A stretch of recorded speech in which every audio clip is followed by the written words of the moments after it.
The 9 qualifications, you might want to write on the back. The 9 qualifications of a worship leader. Number 1, the worship leader must be a worshiper. Must be a worshiper. One who is not a worshiper has no business pretending to lead others in worship. How can you lead somebody where you've never been?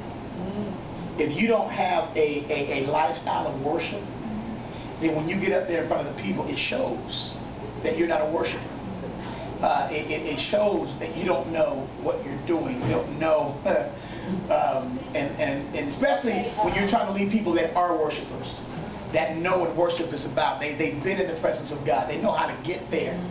And they see somebody up there trying to lead them, they're like, you know what? They're lacking a little something, you know. But you must first be a worshiper. And the key component to that is because you can't lead anybody where you've never been. All right? So number 1, you must be a worshiper. The second requirement, which goes hand in hand with the first one, is that a worship leader must have a deep and a proven spiritual walk. You have to have a deep and a proven spiritual walk. All right? A leader must be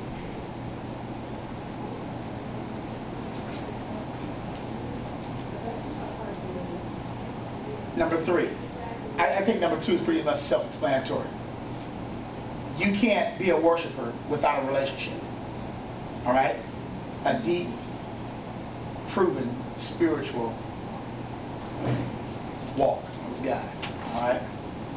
Number 3 is a leader must be familiar with the style of praise and worship for his or her particular church. All right? You've got to be familiar with the style and with the style of your particular church. There's nothing like walking into a place. You can hold on to these, actually. Yeah. There's nothing like going to a very contemporary church and trying to sing old school gospel. It just doesn't fly. It's like right over their head. And if you're not familiar with your audience, if you don't understand who you're ministering to, it's hard to take them somewhere. And it's not that you can be a great worshiper, but if what you're offering is not relevant to the people, trying to take them somewhere, you're not going. You may get somewhere, but you're not going to get as far as you're expecting to get. All right? So you've got to make sure that as a worship leader, you're using material that is relevant and that can relate with the people.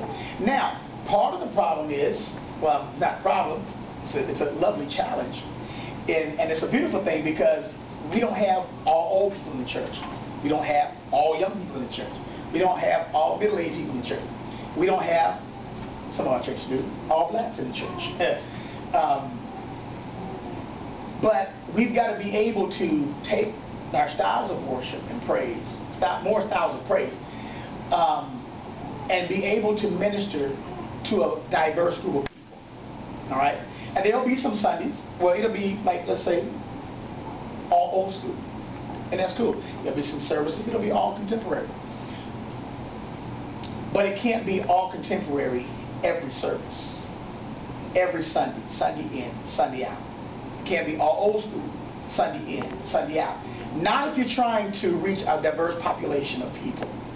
You've got to mix it up so that somebody can come in at any given time and at least one of the songs they can relate with, they can connect with, which helps to facilitate their worship experience. Does that make sense?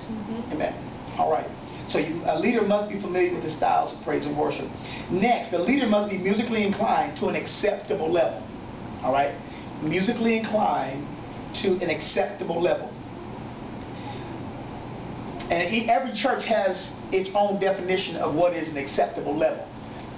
Why do you say that? I say that because if I go to a church, a small church, where the pastor does not have any kind of musical ability or no sense of music, those churches you'll tend to find that they're willing to grab somebody that has a willing heart to want to do at the expense of the people. Does that make sense? Of course, you don't have a large selection to pull from either. Versus that same person going to a church of at least 100, 250, 500 member church, they don't have a chance. They don't have a chance of getting up there leading worship. Why? Because number one, that's not their assignment. That's not their lane.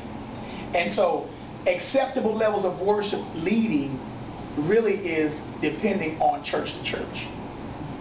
Does that make sense? Mm-hmm. All right. So somebody that leads worship at this church is not going to be acceptable at this other church they go to. Mm-hmm. They're going to have to find another area of ministry to get involved in. Amen. So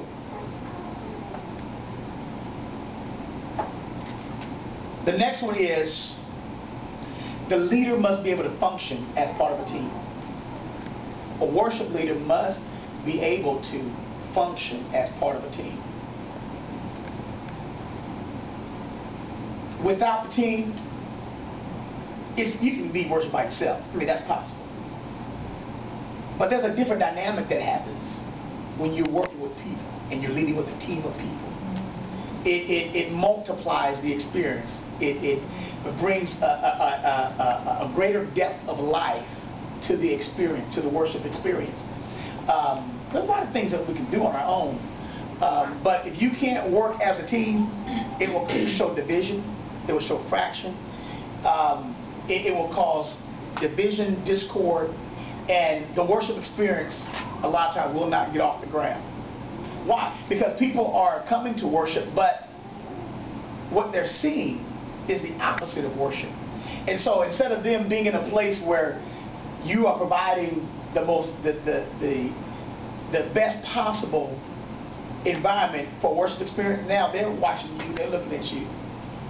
They can see the disgruntledness on your face. They can see the body language that's saying that we're not working together, we're not cohesive. They're seeing all of this stuff, and it's distracting them from a worship experience. So working as a team and being able to have a chemistry that says, I can work with you, I can work, even though we may not always see everything eye to eye, we may not have the same styles, but we're reaching for the same goal. And I know that at some point in time, my style is going to be used, your style is going to be used, and we're going to get there. But we got to be willing to compromise and work together and allow each other opportunity and space to be able to utilize what God has put inside of us.